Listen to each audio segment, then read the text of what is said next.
In 1959, the official newspaper of the Citizens Council of America published this political cartoon.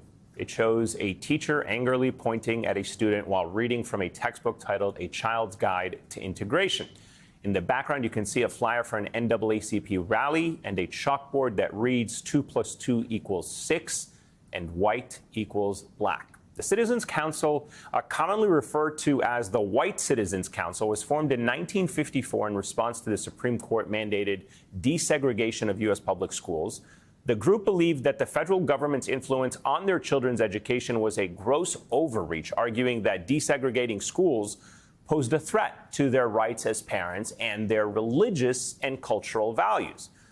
The article accompanying that cartoon blasted, quote, progressive educators for indoctrinating children with false ideas about race.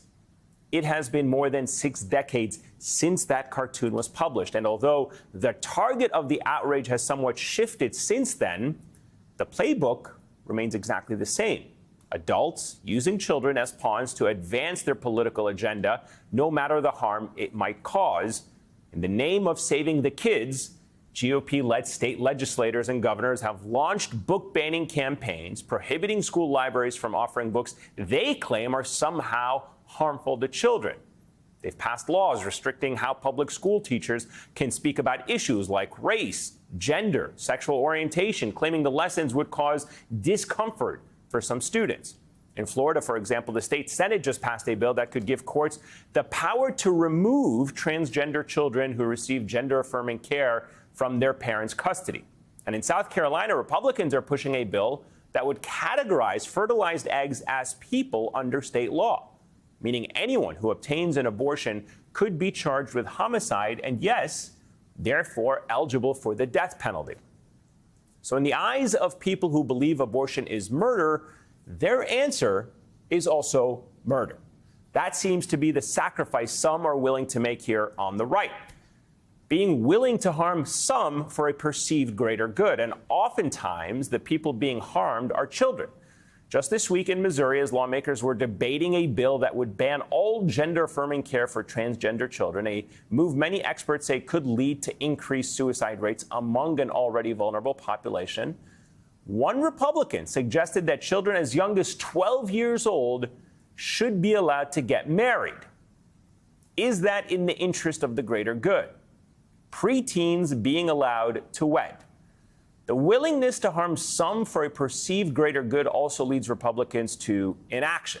After a shooter terrorized the Covenant School in Nashville, killing 6 people, including 3 children, Republican Congressman Tim Burchett of Tennessee was asked what role Congress should play in preventing the next school shooting.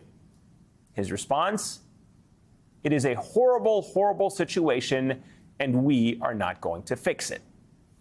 So when it comes to children getting massacred at schools, there's no solution.